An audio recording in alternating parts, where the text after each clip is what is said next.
No ar, o EcoCast, o seu podcast semanal.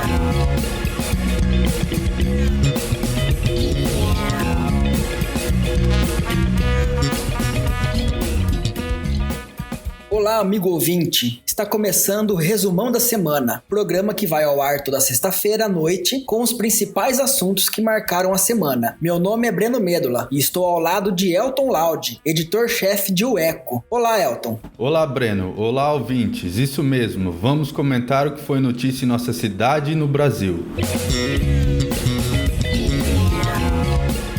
Vamos começar falando de Lençóis Paulista. Como todos sabem, nesta semana, a cidade e todo o restante da região administrativa de Bauru regrediu para a fase vermelha do Plano São Paulo, que fez com que apenas as atividades essenciais, como supermercados e farmácias, pudessem funcionar normalmente. Pois é, e para tentar fomentar minimamente a economia, as mais de 40 cidades signatárias do Pacto Regional emitiram decretos flexibilizando um pouco as restrições impostas pelo governo do estado, permitindo, por exemplo, o atendimento nas modalidades delivery e drive-thru, como já ocorria no início da quarentena. Por conta das restrições, o governador João Dória, que vinha até sendo elogiado no início pela postura adotada no estado, passou a ser alvo de muitas críticas, já que muitos prefeitos, vereadores, além dos comerciantes e profissionais afetados pelas medidas, entendem que a situação está sob controle. A verdade é que está todo mundo contra a parede por conta da crise econômica. O avanço dos casos no interior, que precisamos convir que também está relacionado ao aumento da testagem que o próprio governo tem exigido,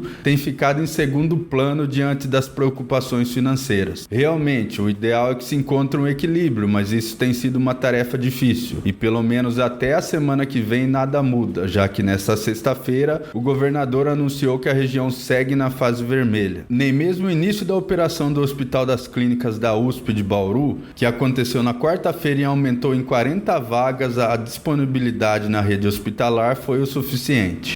Indo para a esfera nacional, a terça-feira foi marcada pelo anúncio do pedido de demissão de Carlos Alberto Decotelli do Ministério da Educação, antes mesmo de tomar posse. Isso ocorreu por conta de diversas inconsistências em seu currículo acadêmico, que foram apontadas pela Universidade de Rosário, na Argentina, que negou que ele tenha concluído um doutorado na instituição. Depois, pela Universidade de Wuppertal, na Alemanha, que não reconhece um pós-doutorado que o brasileiro alega ter feito por lá. E além disso, o que parece ter sido a gota d'água para a queda de Decotelli foi a Fundação Getúlio Vargas ter informado que o economista nunca foi professor da instituição, que ele alega ser uma informação falsa. O fato é que acabou ficando difícil saber o que é fato e o que é fake nas falas do quase-ministro. Ele próprio, a cada informação que o desmentia na mídia, chegou a alterar o seu currículo várias vezes. Com a saída antes mesmo da entrada, o principal cotado pelo presidente Jair Bolsonaro para assumir o posto seria o empresário Renato Feder, paulista de Mogi das Cruzes, que ocupa desde o início do ano passado o cargo de secretário de Educação do Paraná, a convite do governador Ratinho Júnior do PSD, filho do apresentador Ratinho do SBT. Vamos esperar.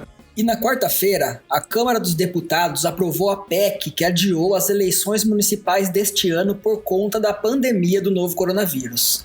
A proposta, que na semana anterior já havia passado pelo Senado, empurrou para 15 e 29 de novembro os 2 turnos do pleito, que aconteceria em 4 e 25 de outubro. A emenda também alterou outras datas relacionadas às eleições municipais. O prazo para partidos registrarem candidaturas, por exemplo, passa de 15 de agosto para 26 de setembro. As convenções partidárias para a escolha dos candidatos, que deveriam acontecer de 20 de julho a 5 de agosto, agora serão realizadas entre 31 de agosto e 16 de setembro, e por meio virtual. O texto também alterou o trecho da legislação eleitoral para permitir que prefeitos façam publicidade publicidade eleitoral de atos e campanhas dos órgãos públicos municipais destinados ao enfrentamento à pandemia. A lei proibia esse tipo de publicidade nos 3 meses anteriores às eleições. Outro ponto que está descrito na emenda é que, caso o município ou estado não apresente condições sanitárias para realizar as eleições em novembro, o Congresso poderá editar um novo decreto legislativo, designando novas datas para a realização do pleito, tendo como data limite o dia 27 de dezembro deste ano. Então, para prefeitos e vereadores que ainda sonhavam com a possibilidade de estenderem seus mandatos, acabou a chance. Chegou a ser defendida por parte dos deputados, mas acabou derrubada após acordos com partidos do Centrão. Saindo da política, um assunto que também foi destaque nesta semana foi o chamado ciclone bomba, que atingiu a região sul do país, com chuvas torrenciais, quedas drásticas nas temperaturas e ventos de mais de 100 km por hora. O fenômeno, que ocorreu entre terça e quarta-feira, atingiu quase 140 cidades do Rio Grande do Sul e Santa Catarina e deixou um rastro de destruição, fazendo diversas cidades decretarem estado de calamidade. Além de centenas de feridos, 10 pessoas morreram, 9 em Santa Catarina e 1 no Rio Grande do Sul. Uma pessoa ainda segue desaparecida em Santa Catarina. E por conta do fenômeno, a região sudeste também tem sentido os reflexos com a chegada de uma intensa frente fria que trouxe de vez a cara do inverno. Na região de Lençóis Paulista, por exemplo, após as chuvas dos últimos dias, os termômetros ficaram abaixo dos 10 graus e o frio deve continuar. Então é bom preparar os agasalhos e os cobertores. E o assunto desta sexta-feira foi o senador e ex-governador José Serra, do PSDB, que virou alvo de uma ação da Força-Tarefa da Operação Lava Jato em São Paulo. O motivo? Lavagem de dinheiro. Logo pela manhã, a Polícia Federal fez buscas na casa em que ele e a filha Verônica Serra, que também foi denunciada, moram em Alto de Pinheiros, zona oeste da capital paulista. Os agentes foram recebidos apenas pela ex-mulher de Serra, Mônica. Na casa foram apreendidos pendrives,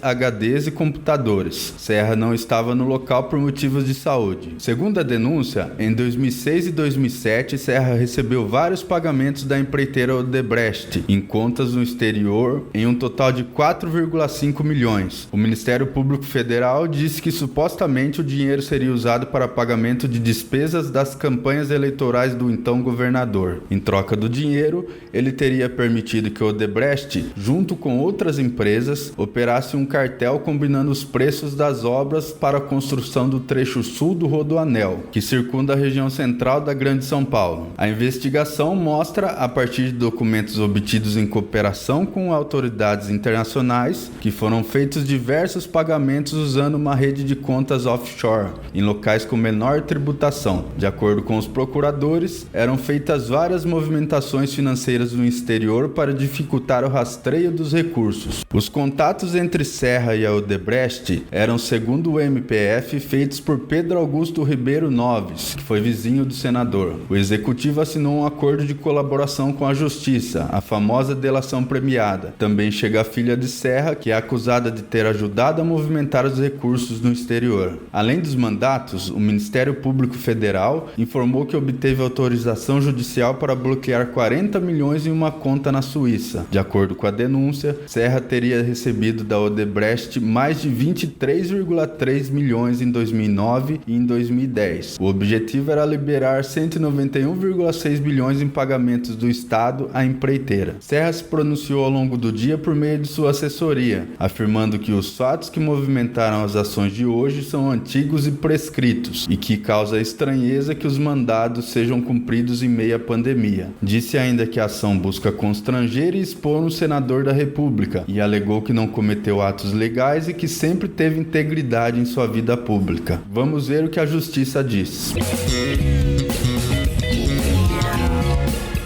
E por hoje é só. Mas semana que vem tem mais. Inscreva-se em nosso canal e não esqueça de ativar as notificações para ser informado sobre os novos conteúdos. Gostou? Deixe seu like, compartilhe com os amigos e comente o que achou. Nos encontramos sexta-feira que vem. Um abraço e bom fim de semana. Até mais.